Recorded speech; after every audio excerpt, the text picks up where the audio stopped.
Hello future IITians and NITians. तो आज अपन एक काफ़ी खतरनाक क्वेश्चन लेके आए हैं जिसको देख के आपके पूरे होश उड़ने वाले हैं, है ना। देखा जाए तो क्वेश्चन काफ़ी ज़्यादा लेंदी है। इवन जेई एडवांस में भी इसको पूछा गया था। जनरली इस तरीके के क्वेश्चंस को स्टूडेंट्स के द्वारा छोड़ दिया जाता है, लेकिन अगर मान लो हम इसको सॉल्व करने का अप्रोच लगाएं तो किस तरीके से इस तरीके के कॉम्प्लिकेटेड क्वेश्चंस को सॉल्व किया जा सके, उसके बारे में ही आज हम बात करेंगे। तो जैसे जब भी इस तरीके का कोई भी lengthy question specially JEE advance वगैरह में ही आता है, अगर आपको देखने को मिलता है तो सबसे पहले इसको सेगमेंट्स में डिवाइड कर लो, ठीक है। ऐसा नहीं कि पूरे क्वेश्चन को एक साथ पढ़ने बैठ जाएंगे, क्योंकि अगर मान लो आप यहाँ से स्टार्ट करते हैं, इसको पढ़ लेंगे, लेकिन यहाँ तक आओगे तो तब तक स्टार्टिंग में क्या पढ़ा था वो पूरा क्वेश्चन ही भूल जाओगे। तो इस तरीके से इस क्वेश्चन को अप्रोच करना बिल्कुल ही गलत होगा। तो अपने को एक्चुअली में इसको अप्रोच कैसे करना, तो अपने को इसको सेगमेंट वाइज लेके चलना है। सबसे पहले स्टार्टिंग से कुछ चीजें पढ़ते हैं, फिर उसके बाद इसका डायग्राम वगैरह जो भी बनाने की जरूरत पड़ेगी वो सब अपन अप्रोच लगाएंगे।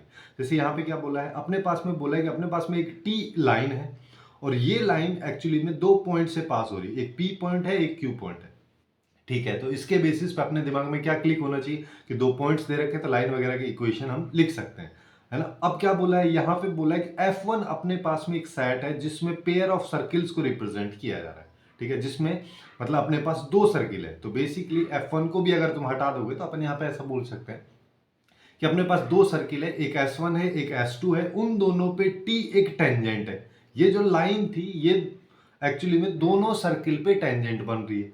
अब टेंजेंट बन रही है तो कहीं ना कहीं टच कर रही होगी, तो वहीं पे अगर देखें तो S1 पे P पॉइंट पे टच कर रही है और S2 पे Q पॉइंट पे टच कर रही है, ठीक है।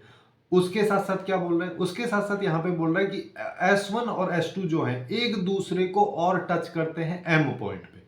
अब इतनी चीजें अपने को क्लियर है ना। तो इसके बेसिस पे अपन डायग्राम भी बना सकते हैं कि सबसे पहले मेरे को क्या करना है, एक सर्किल ड्रॉ करना है ना।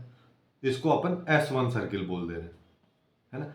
ऐसे ही मेरे को एक और सर्किल ड्रॉ करना है जो इसको टच करते हुए चले, इसको अपन S2 सर्किल बोल दे रहे हैं। तो अपने पास बेसिकली अभी क्या हुआ, दो सर्किल आ गए, एक तो हो गया S1, दूसरा हो गया S2। अब इन दोनों सर्किल्स को टच करते हुए एक लाइन पास हो रही है ना। उस लाइन को मैं कुछ इस तरीके से बना देता हूं, है ना। ये अपने पास में एक लाइन है, एक सेकेंड, ये थोड़ा सा नहीं बनी है ना। प्रॉपर तरीके से अपन इसको ड्रॉ कर देते हैं, एक सेकेंड, चलो रफली ड्रॉ कर दे रहा हूं, है ना। तो इस तरीके से अपने पास में एक लाइन है, ये इन दोनों सर्किल्स को टच कर रही है। और कहां कहां पे टच कर रही है, एक पी पॉइंट पे टच कर रही है, एक कर रही है क्यू पॉइंट पे, जिसमें पी पॉइंट का कोऑर्डिनेट -2,7 है और क्यू पॉइंट का कोऑर्डिनेट 2,-5 अपने को दे रखा है। और ये दोनों सर्किल भी एक दूसरे को टच कर रहे हैं, कहां पे, एम पॉइंट पे। अब अपने पास इतनी इंफॉर्मेशन है। उसके बाद क्या बोला है, जितना अभी तक इसने दिया था उसके बेसिस पे अपन ने डायग्राम बना लिया। फिर उसके बाद यहाँ पे बोले कि अपने पास अब E1 जो है एक सेट है जिसके द्वारा लोकस ऑफ M को रिप्रेजेंट किया जाता है। M जो है इस पॉइंट के लोकस को रिप्रेजेंट किया जा रहा है E1 सेट के द्वारा। तो अपने को बस करना क्या है, E1 सेट निकालना है, यानी कि M पॉइंट का लोकस निकालना है। अब लोकस निकालने के लिए यहाँ पे बेसिक कंडीशंस अपन लगा लेते हैं। बेसिक कंडीशंस क्या हो सकती हैं, जैसे कि अगर मान लो मैं यहाँ पे भी एक लाइन ड्रॉ करता हूँ, जैसे इसको अपन इस कलर से ड्रॉ कर देते हैं, ठीक है।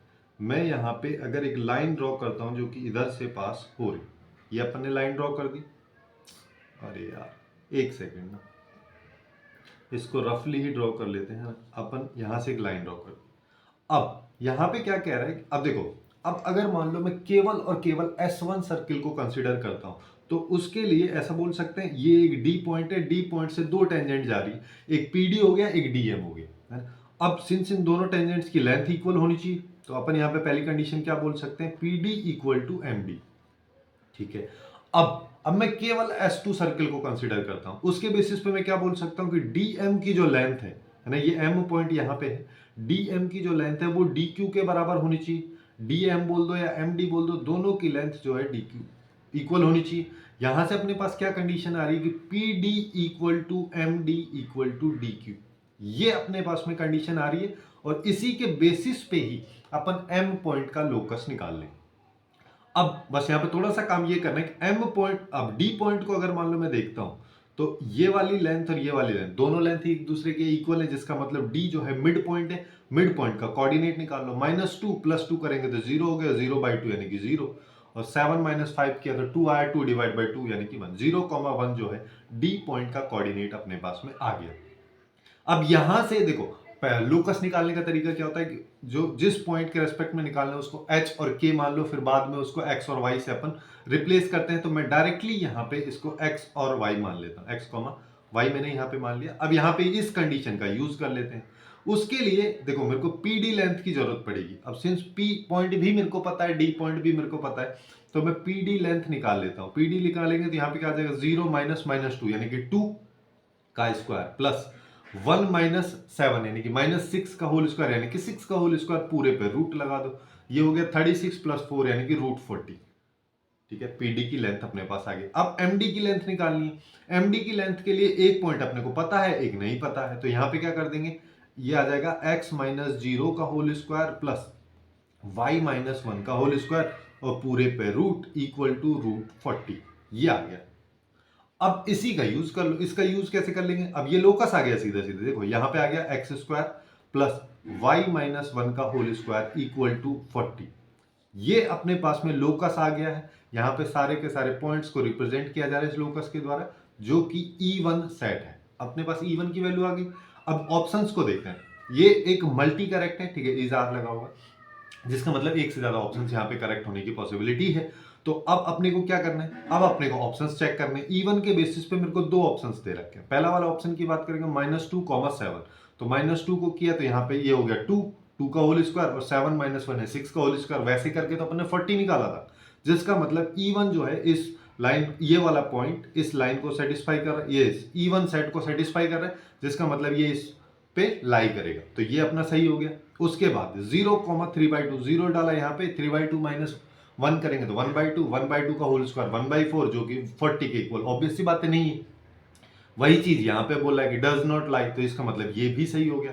तो दो ऑप्शंस अपने करेक्ट हो गए E1 के बेसिस पे। अब सेम चीज अपने को E2 के लिए भी अप्लाई करना है। अब E2 के बारे में क्या कह रहा है, देखो यहाँ पे आगे चलते हैं। फिर यहाँ पे क्या बोल रहा है, let the set of all straight line segments joining a pair of distinct points. अब अपने को बोला कि E1 जो है ये एक्चुअली में क्या है, E1 का सेट है जो कि एक सर्किल को रिप्रेजेंट कर रहा है ना। तो अपने पास अभी एक्चुअली में एक सर्किल है ना, ये अपने पास एक सर्किल है जो कि E1 को रिप्रेजेंट कर रहा है। अब इस सर्किल का सेंटर अपन बता सकते हैं कि 0,1 है। अब क्या बोल रहा है कि अब यहां पे कई सारी लाइन सेगमेंट्स हैं जिनके द्वारा E1 को दो डिस्टिंक्ट पॉइंट पे ज्वाइन किया जाता है, मतलब दो अलग अलग जगह पे कट कर रहा है, सीधी सी बात है ना। और कट कर रहा है जैसे ये अभी कट कर दिया दो अलग अलग पॉइंट्स पे। अब बोलता है कि ये जो पॉइंट है ये 1,1 यहाँ पे एक R पॉइंट है जिससे ये सारी की सारी लाइंस पास हो रही है। जैसे कई सारी पॉसिबिलिटी यहाँ पे हो सकती है ना, जैसे यहां से भी जाएगा और यहां से भी जा सकता है, इवन ये वाली लाइन भी जा सकती है, इस तरीके से जाएगा।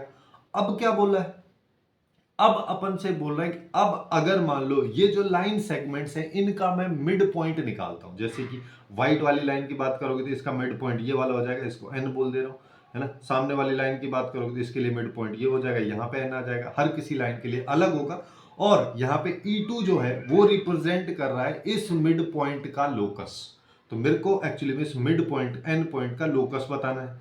अब एक चीज देखो कि अगर मान लो अपन यहाँ पे इसको देख रहे हैं तो ये जो n पॉइंट है किस तरीके से मूव करेगा, इस तरीके से मूव करेगा। अच्छा ये वाला कलर दिख नहीं रहा है ना, ये वाला ले लेते हैं। चलो अगर मैं यहाँ पे n पॉइंट के बारे में बात करूँ तो ये कुछ इस तरीके से मूव करता हो जाएगा। देखो यहाँ से यहाँ जाएगा, फिर इस तरीके से मूव करेगा, ये चलेगा यहाँ पे सीन, ठीक है।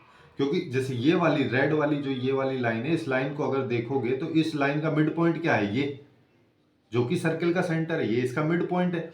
और दूसरा पॉइंट यहाँ पे R है, इन दोनों से पास होना चाहिए, जिसका मतलब सर्किल का डायमीटर हो गया। अब बस इसी को अप्लाई कर देना है। तो E2 के लिए अगर मैं बात करूं तो अपने पास दो पॉइंट्स हैं, है ना, जिसमें एक R है एक C है। इन दोनों की हेल्प से निकाल लो। R पॉइंट का कोऑर्डिनेट अपने को पता है 1,1 है, C पॉइंट का अपने को पता है 0,1 है। अब यहाँ पे एक देखो यही वाला अप्रोच, यहाँ पे एक अप्रोच लगा सकते हैं E2 का लोकस निकालने के लिए, वो कि यहाँ पे RC जो है ये डायमीटर को रिप्रेजेंट कर रहा है, तो सर्किल की इक्वेशन हम डायमीटर के बेसिस पे लिख सकते हैं, है ना। वही अप्रोच यहाँ पे भी लगाया जा सकता था। अब यहाँ पे देखो कैसे लगाओगे, यहाँ पे अपने को क्या करना है, यहाँ पे हो जाएगा x माइनस x1। x1 कितना है 0, ये इसको पहले ले रहा हूँ c को, r को बाद में, ये 0 हो गया, और x माइनस 1 ये हो गया। चलो आगे चलते हैं, plus y minus y1 into Y minus y2 equal to 0। यही तो होता है जब डायमीटर के दो एंड पॉइंट्स दे रखे हैं तो सर्किल की इक्वेशन ये होती है। इसी को लिख दो तो क्या आया, x into X minus 1 plus Y minus 1 का होल स्क्वायर इक्वल टू 0। ये अपने पास में E2 आ रहा है।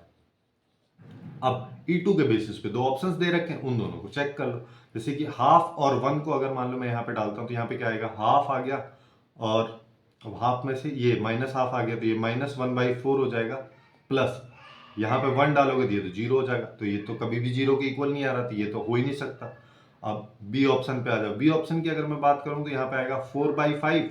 4/5 में से 1 घटाओगे तो ये आ जाएगा -1/5, जिसका मतलब ये -1/5, प्लस यहाँ पे 7/5 इसमें से माइनस करोगे तो अपने पास आएगा 2/5, जिसका मतलब ये प्लस में 4/5 का 2/5 का होल स्क्वायर। ये इसको सेटिस्फाई कर रहा है ना, ये इसको सेटिस्फाई कर रहा है, मतलब ये इक्वल टू 0 आ जा रहा है। लेकिन यहाँ पे क्या बोल रहा है कि ये लाई नहीं करता है E2 में, लेकिन ये तो एक्चुअली में लाई कर रहा है, तो इस वजह से ये भी गलत हो जाएगा। तो अपने पास जो स्टार्टिंग में दो ऑप्शंस निकल के आ रहे थे ए और डी, वही इसके करेक्ट आंसर्स हो जाएंगे। तो अपन यहाँ पे बोल सकते हैं कि ए और D both are correct answers for this question. So इस तरीके से अपन इस तरीके के कॉम्प्लिकेटेड क्वेश्चन, काफी लेंदी क्वेश्चंस को इजीली अप्रोच कर सकते हैं सेगमेंट में डिवाइड करके। सो आज के लिए बस इतना ही। Hopefully you guys find it useful, and if you find it useful then please do like, share and subscribe.